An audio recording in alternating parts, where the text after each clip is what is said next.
The Blue Jays announced a major new ticket pricing program this week, and no matter how they spin it, it is designed to put a ton more money in the Rogers war chest. As an entity whose existence is dedicated to gratifying its shareholders, that is not only Rogers' right but its responsibility.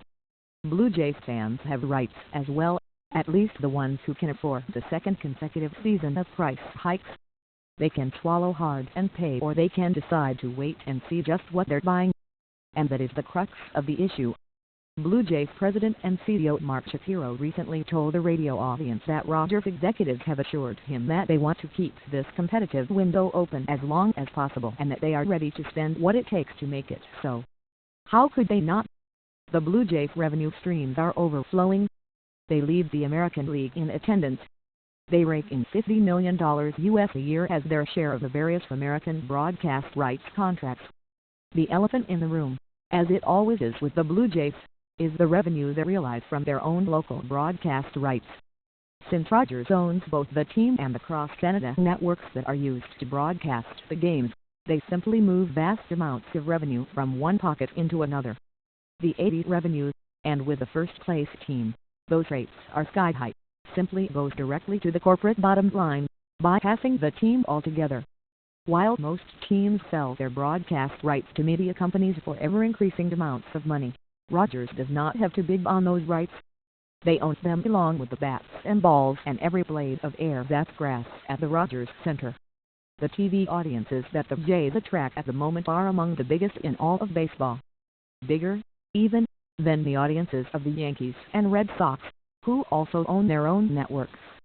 If the local broadcast rights for the Arizona Diamondbacks, the team with a market that is just a tiny fraction the size as the Blue Jays, are worth $100 million a year, then what are the Blue Jays' local rights that stretch from sea to sea, worth? The Blue Jays, whose exploits are the very reason for those TV revenues, never see the vast majority of that money. They simply wait with their hats in their hands until Rogers gives them their allowance. Likewise, the ticket pricing schedule the Jays released this week is designed to maximize the revenue from that ticket demand. The corporate honchos have to know that the extraordinary demand for tickets lasts only as long as the team is competitive. Nothing will take the air out of this balloon faster than a sub-.500 performance in 2017. The only way to tell if ownership is really on side is how the team responds to its various player personnel needs this off-season.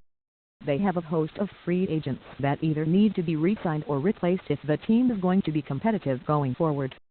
The team budget that sits around $140 million cannot stay at that level. It will probably require the budget of $165 or $170 million to stay in the game. Two of the club's best players, Edwin Encarnacion and Jose Bautista, are pending free agents. Encarnacion has made a strong case for a 4-year contract in the $80 to $100 million range. Bautista might have been expected to win the contract in excess of that at the start of this season, but injuries have derailed his productivity at this crucial time. It is hard to read how the market will view him come November. Either way, the Jays have to pay him what they believe he's worth or replace him at considerable cost. Beyond that, the contracts of Russell Martin and Josh Donaldson call for hefty raises in 2017.